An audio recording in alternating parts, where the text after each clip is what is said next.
عزیز دوستو، قرآن مجید فرقان حمید نے ارشاد فرمایا ہے کہ محمد الرسول اللہ، فرمایا محمد صلی اللہ تعالی علیہ وسلم اللہ کے رسول ہیں۔ نبی اکرم صلی اللہ تعالی علیہ وسلم کی رسالت، حضور کی نبوت، نبی پاک صلی اللہ تعالی علیہ وسلم کے خاتم النبیین ہونے اور حضور سید عالم علیہ السلام کے امام الانبیاء ہونے کی گواہیاں جگہ جگہ اللہ کے قرآن نے بیان فرمائی ہے۔ نبی کریم علیہ السلام اللہ کے سچے رسول ہیں، اس کے دلائل اتنے زیادہ روشن ہیں کہ وہ سورج سے بھی زیادہ روشنی دیتے ہیں، چاند سے بھی زیادہ تابناک ہے۔ میرے بھائیوں، نبی پاک صلی اللہ تعالی علیہ وسلم کا وجود مسعود، جسم اقدس ایسا خوبصورت تھا، وہ خود اس بات کی دلیل تھا کہ یہ اللہ کے سچے رسول ہیں۔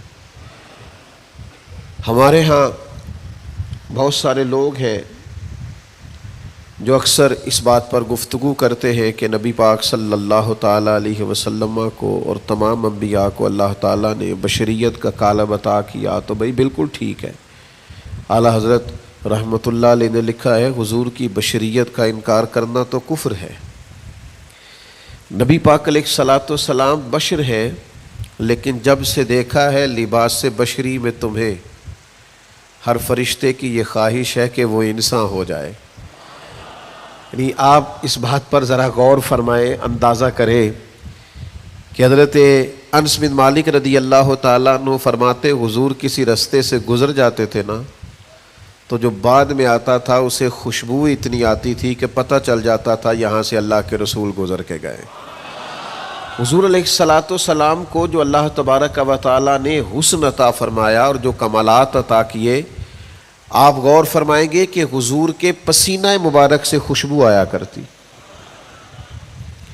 اللہ کے رسول ہیں، اس پر اگر آپ دلائل دیکھیں، معجزات دیکھیں، کمالات دیکھیں، فضائل دیکھیں، شمائل دیکھیں تو انسان دنگ رہ جاتا۔ حضور کے مقدس پسینے سے خوشبو مہکا کرتی اور گلیاں اور بازار اس سے مہک اٹھتے۔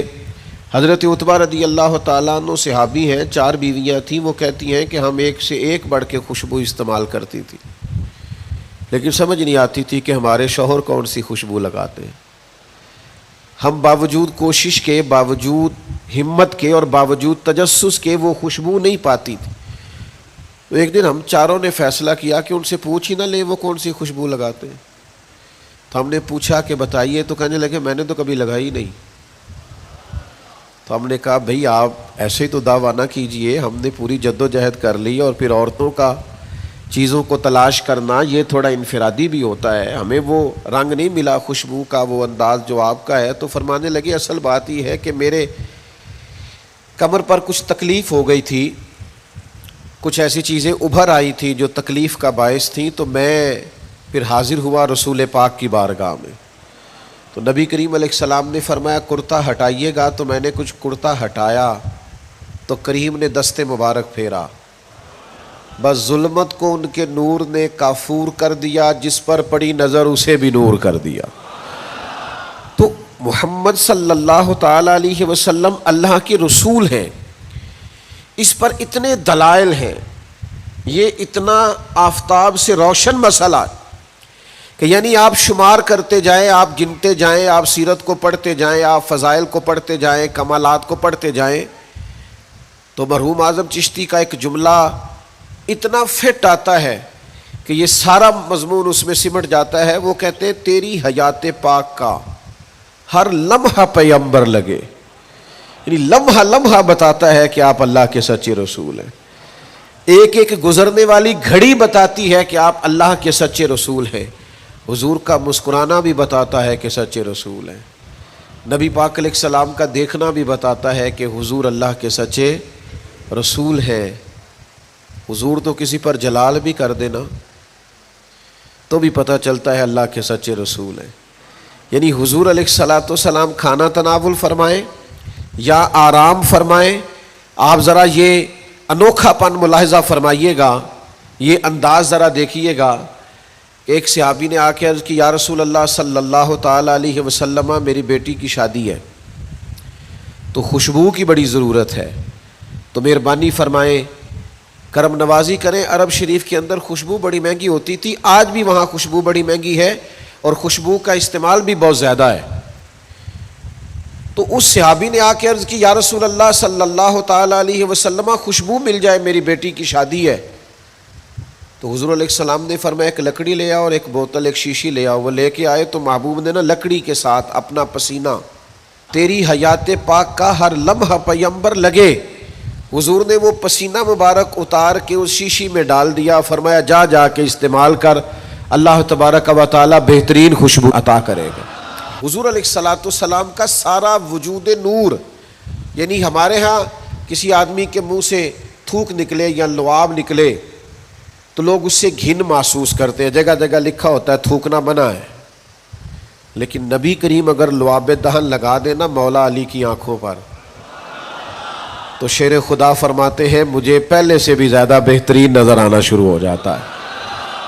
اللہ کے محبوب صلی اللہ تعالیٰ علیہ وآلہ وسلم کے پورے وجود نور کو جیسے جیسے دیکھتے جائیں محسوس ہوتا ہے کہ تیری حیات پاک کا ہر لمحہ پیمبر لگے. حضرت عبداللہ ابن سلام رضی اللہ تعالیٰ عنہ فرماتے میں گفتگو کرنے آیا تھا، حضور علیہ الصلاۃ والسلام کے دین کے بارے میں کچھ معلومات کرنے آیا تھا، اور میں تورات کو پڑھنے والا تھا، اہل یہود کے علماء میں سے آپ کا شمار ہوتا تھا. اپنے کچھ لوگوں کے ساتھ آئے، فرماتے ہیں نبی کریم صلی اللہ تعالیٰ علیہ وسلم اونٹنی پر تشریف فرما تھے اور صلہ رحمی کے متعلق کچھ گفتگو کر رہے تھے.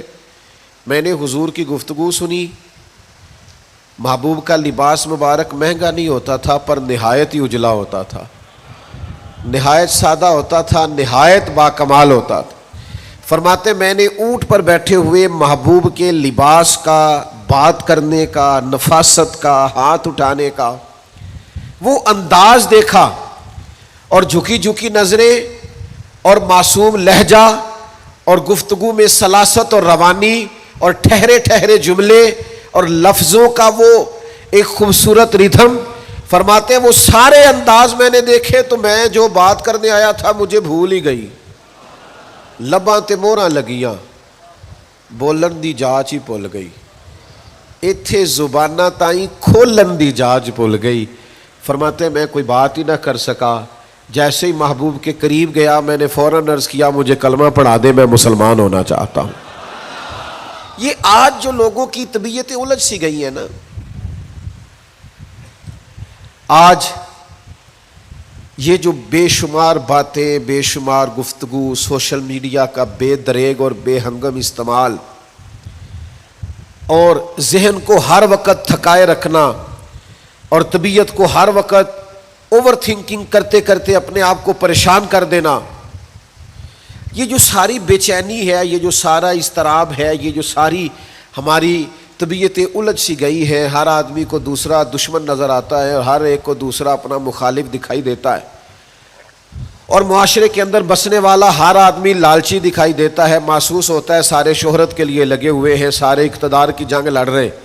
یہ جو ہماری ساری بدگمانیاں ہیں اس کی بنیادی وجہ یہ ہے کہ ہم ادھر ادھر تو کھل کے دیکھتے ہیں، اپنے محبوب کی بارگاہ کی طرف نہیں دیکھتے.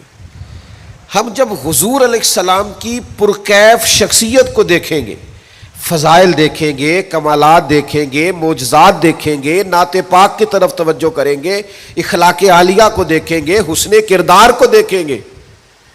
دنیا میں وہ لوگ بڑے عظیم ہوتے ہیں جو نبی پاک علیہ الصلاۃ والسلام کی محبت میں پوری طرح محو ہو جاتے ہیں. آپ یقین کریں جو دروازہ رسول تک پہنچ جاتے ہیں ان کا سفر ہی ختم ہو جاتا ہے. جو حضور کی بارگاہ تک پہنچ جاتے ہیں ان کے ذہن کی مشقت پھر ختم ہو جاتی، انہیں منزل نصیب ہو جاتی. وہ لوگ اس طرح کے ہو جاتے ہیں کہ اب زندگی میں ایک ٹھہراؤ آ گیا، اب سکون نصیب ہو گیا، اب اطمینان قلبی مل گیا، اب مقصود ہاتھ آ گیا ہے، منزل مل گئی ہے. نوجوانوں بہت زیادہ نہ الجھا کرو یار، بہت زیادہ پریشان نہ ہوا کرو. جب دل بڑا گھبرا جائے نا تو اپنے نبی پاک کی سیرت کو پڑھا کرو. حضور کے احوال شریفہ کا مطالعہ کیا کرو، ان کے حسن کی بات دیکھا کرو، جمال کی بات دیکھا کرو، کمال کی بات دیکھا کرو، محبوب کے بانٹنے کا انداز دیکھا کرو، نوازنے کا انداز دیکھا کرو، نبی پاک کا دشمنوں کو معاف کرنے کا رنگ دیکھا کرو، حضور کا عطا کر دینے کا انداز دیکھا کرو۔ معاشرے میں، سوسائٹی میں ہر طرف بے راہ روی ہے، سارے دشمن ہیں، لیکن محبوب تبلیغ بھی اطمینان سے کرتے ہیں، ان کو دعوت توحید بھی مطمئن ہو کے دیتے ہیں، اور جب ان کے لیے دعا کرتے ہیں تو پھر بھی پوری دل جمی کے ساتھ دعا کرتے ہیں۔ یہ خاص ٹھہراؤ آپ کو حضور کی بارگاہ تک جانے میں ملے گا۔ ہم نا رسمی سی محفل کرتے ہیں، رسمی سا میلاد، رسمی سا معراج، رسمی سی سیرت، رسمی سی باتیں، وہ جو خاص ایک کیفیت ہوتی ہے نا امتی کی، پوری طرح محبوب کے قدموں سے جڑ جانا، یہ والہانہ پن کبھی ملے نا، والہانہ پن، یعنی حضرت طلحہ بن برار رضی اللہ تعالیٰ عنہ کی نبی کریم سے ملاقات ہوئی، حضور سے ملے اچانک، اور دوڑ کے جا کے نا تو نبی پاک کے قدموں سے لپٹ گئے، اور پھر لپٹے ہیں اور والہانہ انداز ہے اور وارفتگی دکھا رہے ہیں اور عشق کا مظاہرہ کر رہے ہیں، اور پھر اسی درد اور تڑپ میں عرض کرنے لگے حضور مجھے کوئی حکم کرے، میں فوراً تعمیل ارشاد کروں گا، کچھ فرما دے۔ یہ والہانہ پن، یعنی کبھی آپ بڑے بے چین ہو تو کہیں یار کھولو سیرت کی کتاب، اپنے نبی کا کوئی ذکر پڑھتے ہیں، کھولو فلاں آدمی کو سنے جو حضور کے عشق کی بات کرتا ہے، آؤ کوئی نعت پاک کا نغمہ چھیڑ دے جو ہمارے دلوں کو ٹھنڈا کرے، آؤ کوئی قرب پائے حضور کے دروازے نور کی طرف سفر کرے۔ ہم کہاں الجھے ہوئے ہیں، کہاں سکون تلاش کر رہے ہیں، کہاں ہم نے اپنے آپ کو الجھا دیا ہے، کن بے معنی اور بے مقصد باتوں میں ابحاث اور بحثیں کر کر کے اپنے آپ کو پریشان کیے ہوئے ہیں۔ آئیے دیکھیے رسول اللہ صلی اللہ تعالی علیہ وسلم کی زندگی کا لمحہ لمحہ آپ کے کلیجے کو ٹھنڈا کرے گا، آنکھوں کو سکون دے گا، باطن کو پاکیزہ کرے گا، سوچوں کو نکھار دے گا۔ کہہ لینے دو مجھے یہ جملہ، حضور سے پیار کرو، جینے کا بھی مزہ آئے گا، مرنے کا بھی مزہ آئے گا، لطف نصیب ہو جائے گا، سرور نصیب ہو جائے گا، ایک کیف سا میسر آ جائے گا۔ حضور کی بارگاہ عالی مرتبت تک جڑو، نبی پاک علیہ الصلوۃ والسلام کے اخلاق عالیہ کو اپناؤ، کردار کو سمجھو، حسن تکلم کو سمجھو، نبی پاک علیہ السلام کی باتوں پر غور کرو۔ یقین کرو کبھی کبھی پڑھتے پڑھتے وجد ہو جاتا ہے، کبھی کبھی ان باتوں کو صرف مطالعہ کی نظر سے دیکھیں، سیکھنے کی نظر سے دیکھیں تو ایسے لگتا ہے کہ جیسے روح پرواز کرنے لگی۔ یہ اس طرح کے بھی کمالات ہوتے ہیں، یہ بھی رنگ ہوتا ہے، یہ بھی انداز ہوتا ہے، یہ بھی طور طریقے ہوتے ہیں۔ اور پھر حضور امی ہے، نبی کریم نے دنیا میں کسی استاد سے پڑھا نہیں، حضور سید عالم صلی اللہ تعالی علیہ وآلہ وسلم کسی مکتب میں نہیں گئے، حضور نے کسی مدرسے سے تعلیم نہیں پائی، لیکن جب حضور بات کرتے نا،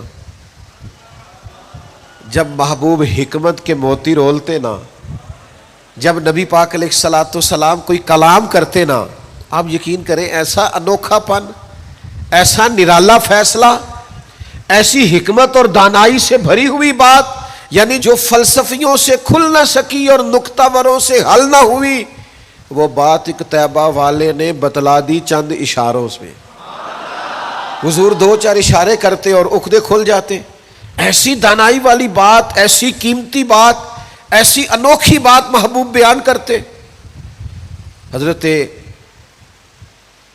سعد بن عبادہ رضی اللہ تعالیٰ عنہ کے پاس نا فتح مکہ کے موقع پر جھنڈا تھا، وہ علم بردار تھے، جن کے پاس جھنڈا ہوتا تھا وہ آدمی سب سے آگے آگے ہوتا تھا۔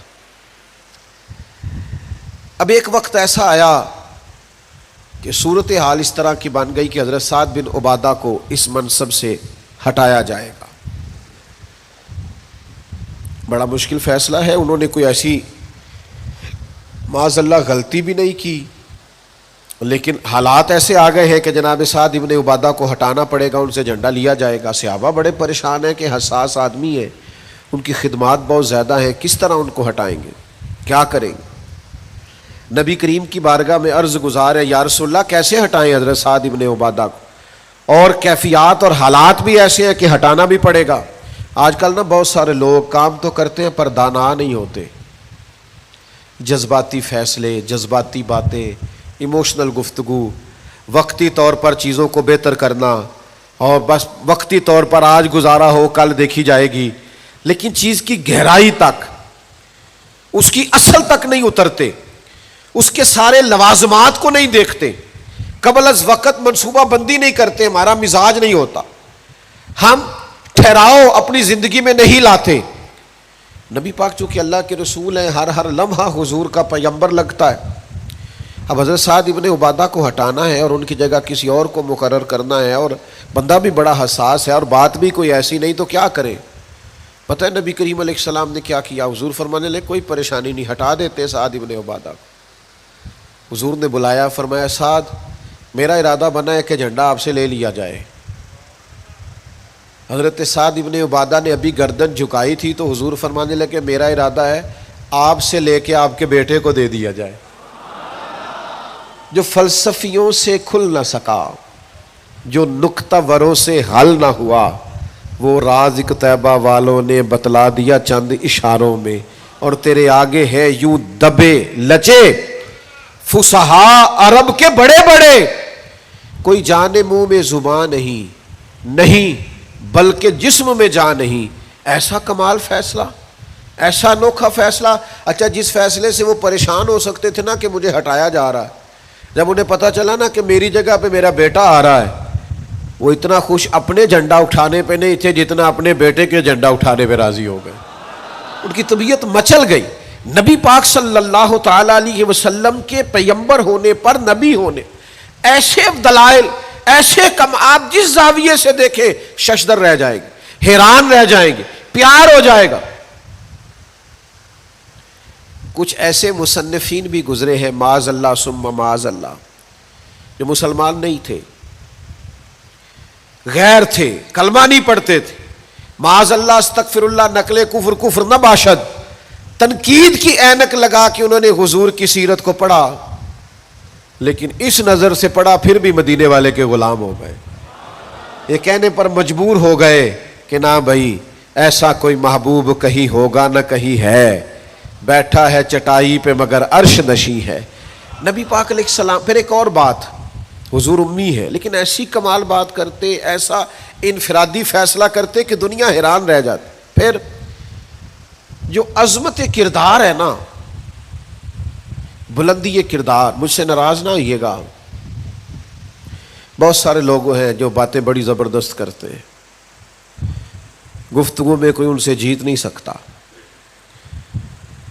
ان کا لب و لہجہ ایسا ہوتا ہے کہ شاید کسی بڑے سے بڑے عالم فاضل کو بھی بولنے نہ دے، لیکن عمل کی باری آتی ہے تو کمزور ہوتے ہیں، باتیں بیسیوں آتی ہیں، درجنوں آتی ہیں، نماز کا ٹائم ہوتا ہے تو بہانے بازی کرتے ہیں، وہ میرے کپڑے نہیں ٹھیک، بس دعا کریں انشاءاللہ شروع کر دوں گا، کہانیاں سناتے ہیں۔ کیوں اتنے بھولے بنتے ہیں؟ ہمیں سمجھ آتی ہے کہ آپ گفتار کے غازی ہیں، آپ باتوں میں صرف ساری چیزیں سیدھی رکھتے ہیں، آپ اس جگہ پہنچ ہی نہیں پا رہے۔ عمل، کردار، یہ بھی ایک مبلغ ہوتا ہے، آپ کا کردار بھی تبلیغ کرتا ہے، آپ کا لب و لہجہ بھی۔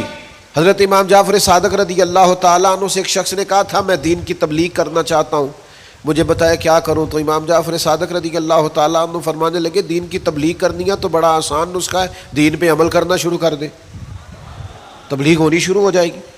لیکن ہم نا عمل کی دنیا میں بڑے کمزور ہوتے ہیں، قربان جائیں۔ حضور علیہ الصلوۃ والسلام نے جس معاشرے میں آنکھ کھولی تھی وہ جہلاء کا معاشرہ تھا، ظلم تھا، ستم تھا، بربریت تھی، ان لوگوں کی سوچیں، ان کی باتیں، ان کا ظالمانہ مزاج بڑا انوکھا تھا۔ لیکن کمال کی بات ہے نا، چاروں جانب لوگوں کا مزاج ظالمانہ تھا، لیکن محبوب کو اللہ نے رحمت بنا کے بھیجا۔ ہر طرف لوگ نا انصافی کی بات کرتے تھے، لیکن محبوب نے انصاف کے بول کو ہمیشہ بالا رکھا، اس ترازو کو ہمیشہ بلند رکھا۔ ہر طرف لوگ حق کھا جاتے تھے، لیکن محبوب نے فرمایا حق کھایا نہیں جائے گا، حق دلایا جائے گا. کردار دکھایا، کردار. وہ جو تیری جان کے دشمن ہیں وہ بھی کہتے ہیں، وہ جو تیری جان کے دشمن ہیں وہ بھی کہتے ہیں امین تو ہے، صداقت کی آبرو تو ہے. دشمن بھی کہتے ہیں سچے تو بہرحال ہیں، امانت دار تو بہرحال ہیں، غلط بات تو بہرحال نہیں کرتے. یعنی دشمن بھی اگر اٹھ کے گواہی دے کہ اگر کسی نے کمال دیکھنا ہے تو آمنہ کے لال کو جا کے دیکھو، اگر کسی نے انصاف دیکھنا ہے، اگر کسی نے دھرتی پہ حسن دیکھنا ہے تو عبداللہ کے در یتیم کو دیکھو. وہ بھائی آپ سمجھے نا عظمت کردار کے وہ موتی جو حضور نے عطا کی. دیکھیے باہر والوں نے جب دلیلیں مانگی تو حضور نے معجزات دکھائے، اور جب اپنوں نے دلیلیں مانگی، مکے والوں نے، قریش والوں نے، اپنے قبیلے والوں نے دلیل مانگی، آپ نبی ہیں تو دلیل کیا ہے؟ تو اللہ کا قرآن کہتا ہے کہ محبوب نے کہا فقد لبثت فیکم عمرا من قبلہ افلا تعقلون، اور میں نے تمہارے بیچ عمر گزاری ہے ساری، تمہیں عقل نہیں؟ میں کوئی باہر سے نہیں آیا، میں نے 40 سال تمہارے اندر گزارے ہیں. میرے جیسا کوئی سچا ہے تو دکھاؤ، کوئی دیانتدار ہے تو دکھاؤ، کوئی پاکیزہ مزاج ہے تو دکھاؤ، کوئی اس طرح کا ستھرا ہے تو دکھاؤ، کوئی اس طرح کا مزکی ہے تو دکھاؤ. تمہارے بیچ میں نے وقت گزارا ہے. باقیوں کو نبی پاک نے معجزات بطور دلیل دیے، اور جب اپنوں نے دلیل مانگی تو حضور نے فرمایا میری سیرت دیکھ لو، میرا کردار دیکھ لو، میرے شب و روز دیکھو. فقد لبثت فیکم عمرا من قبل، میں نے اس سے پہلے عمر کا حصہ تمہارے بیچ گزارا ہے. افلا تعقلون، تمہیں عقل نہیں؟ دوستو تھوڑا سا نا کردار پر بھی توجہ کرنی پڑے گی، اپنے آپ کو تھوڑا سا تبدیل کرنا پڑے گا. میں آپ کی خدمت میں عرض کروں، دولت سے لوگوں کو جیتا نہیں جا سکتا. دولت تو لوگوں کو لالچی بنا دیتی. آپ کسی کو پیسے دیں، 10,000 دیں، اگلی دفعہ وہ 25 مانگے گا، تو آپ 50 دیں، اگلی دفعہ لاکھ مانگے گا. اس کی بھوک تو بڑھتی ہے. آپ عہدے کے زور پر بھی لوگوں کے محبوب نہیں بن سکتے، اس لیے کہ پھر وہ شخصیتوں سے پیار نہیں کرتے، کرسیوں سے پیار کرتے. آپ کرسی پہ ہے تو آپ اچھے لگتے ہیں، جب دوسرا آئے گا تو اس کو سلوٹ کر لیں گے. نبی پاک علیہ الصلوۃ والسلام نے فرمایا اگر تم کسی شخص کو قائل کر سکتے ہو اور اس سے محبت بڑھا سکتے ہو تو ایک ہی صورت ہے، اور وہ تمہارا حسن اخلاق ہے. اللہ کے محبوب صلی اللہ تعالی علیہ وسلم نے خلق کے ساتھ، کردار کے ساتھ، نبی پاک علیہ السلام نے محبت کے ساتھ. زید بن دسنہ بہت بڑے یہودیوں کے عالم تھے. ایک دن حضرت بلال حبشی رضی اللہ تعالیٰ عنہ سے کہنے لگے سنا ہے نبی پاک علیہ السلام کی بارگاہ میں جب بہت سارے مہمان آتے ہیں تو آپ کو کچھ قرض بھی لینا پڑتا ہے. جناب بلال کہنے لگے لینا پڑتا ہے. کہنے لگے مجھ سے لے لیں، میرے پاس اضافی پیسے پڑے ہیں، آپ نے دے ہی دینے. حضرت بلال نے لے لیے. ایک ٹائم مقرر ہو گیا، فلاں دن پیسے واپس کرنے. ابھی وعدے میں 3 دن رہتے تھے.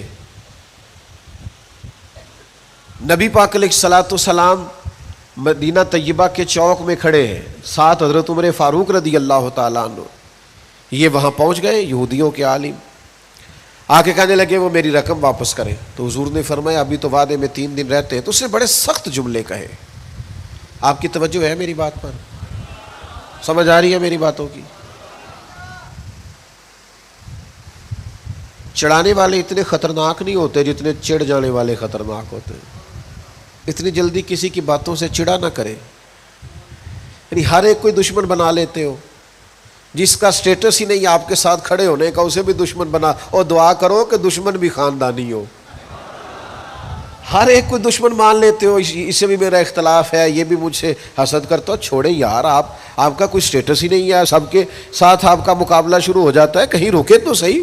کہیں وہ جو 3 بندے وہاں کھڑے ہیں، وہ جو 4 وہاں کھڑے ہیں، وہ جو 5 وہاں کھڑے ہیں، وہ میرے خلاف باتیں کر رہے ہیں. اور یار آپ بلا وجہ پریشان ہیں، وہ کوئی اور گل پہ کر دینے تو ہڑی نہیں کر دے. وہ کوئی بلا وجہ دشمن بنا لینا، چڑ جانا، ذرا سی بات پہ ڈسٹرب ہو جانا، بہت زیادہ پریشر اپنے ذہن پہ ڈالنا، اس سے بندہ کمزور پڑ جاتا ہے. انہوں نے سخت جملے کہے، لیکن نبی کریم صلی اللہ تعالی علیہ وآلہ وسلم نے نا کسی بات کا کوئی جواب نہیں دیا. حضرت عمر نے تلوار نکال لی. تو حضور فرمانے لگے عمر آپ نے تلوار نکال لی ہے، آپ کو چاہیے تھا انہیں کہتے مطالبہ نرمی سے کریں اور مجھے کہتے ان کی رقم واپس کریں۔ فرمایا چھوڑو، یہ جو وقار ہوتا ہے نا، یہ آدمی کے قد کاٹ کا پتہ دیتا ہے۔ یہ جو حوصلہ ہوتا ہے یہ اس کی تعلیم کا، اس کی تربیت کا، اس کے علم کا، اس کے بڑے ہونے کی خبر دیتا ہے۔ حضرت عمر سے حضور نے فرمایا چونکہ انہوں نے اب پہلے مطالبہ کر لیا ہے تو ہم ایسا کرتے ہیں پہلے ہی پیسے دے دیتے ہیں۔ فرمایا آپ ان کو ساتھ لے جائیں، فلاں جگہ کھجوریں پڑی ہیں، تول تول کے دے دیں، اور جب ان کا قرض پورا ہو جائے نا تو یہ جو آپ نے ان کو غصہ دلایا نا، تھوڑی کھجوریں زیادہ بھی دے دیجئے گا، تھوڑی مٹھائی بھی دے دینا، قربان جائیں۔ حضرت عمر رضی اللہ تعالیٰ عنہ فرماتے میں حضور کے حکم کا پابند تھا، میں ان کو ساتھ لے گیا اور لے جا کر کے کھجوریں تول تول کے دے رہا ہوا، مجھے ان پہ غصہ ہے، وہ مجھ سے ہلکی ہلکی باتیں کرنے لگ گئے حضور کے اخلاق کے بارے میں، نبی پاک کی بردباری کے بارے میں، تو مجھے جلال تھا، میں نے کہا تو کھجوریں لے، زیادہ باتیں نہ کر۔ میرا اپنا ایک خیال تھا کہ انہوں نے بڑے سخت جملے کہے ہیں، تو فرماتے انہوں نے میرا ہاتھ تھاما اور کہنے لگے عمر یار میرے اوپر جلدی نہ کر، میرے درد کو سمجھ، میں تورات کا عالم ہوں، میں نے اللہ کے آخری نبی کی جتنی نشانیاں تورات میں پڑھی ہیں ساری مدینے والے محبوب میں پائی جاتی ہیں۔ ایک نشانی میں نے یہ پڑھی تھی کہ جتنا جتنا کوئی جہالت کرتا جائے گا نبی پاک کا علم اتنا ہی غالب آتا جائے گا، حضور کی بردباری اتنی بڑھتی جائے گی۔ تو میں نے نا جان بوجھ کے حضرت بلال کو پیسے دیے تھے، اور 3 دن پہلے میں نے واپسی کا مطالبہ بھی جان بوجھ کے کیا تھا، میں نبی کریم کا علم دیکھنا چاہ رہا تھا، میں وہ تورات کی نشانی دیکھنا چاہ رہا تھا، اور پھر میں نے سخت جملے بھی جان بوجھ کر کیے، پر قربان جاؤ مدینے والے کو جس اینگل سے بھی دیکھا ہے اللہ کا سچا رسول ہی پایا ہے، محمد الرسول اللہ، محمد اللہ کے رسول ہے صلی اللہ علیہ وسلم۔ اب وہ کہنے لگے جناب عمر سے مجھے لے جائے نا، میں نے حضور کا کلمہ پڑھنا ہے، مجھے لے جائے بارگاہ تک، میں نے نبی پاک علیہ السلام کی غلامی کا پٹا گلے میں ڈالنا ہے۔ تو میرے بھائیوں نبی پاک علیہ السلام کی بارگاہ تک رسائی پائیے، حضور کی عالی مرتبت بارگاہ کی طرف اپنے آپ کو لے کر کے جائیے۔ آج اگر ہم اطمینان چاہتے ہیں ذہنی طور پر بھی، قلبی طور پر بھی، روحانی طور پر بھی، فکری طور پر بھی، تو ایک ہی راستہ ہے، اپنے آپ کو حضور سے وابستہ کریں۔ ہم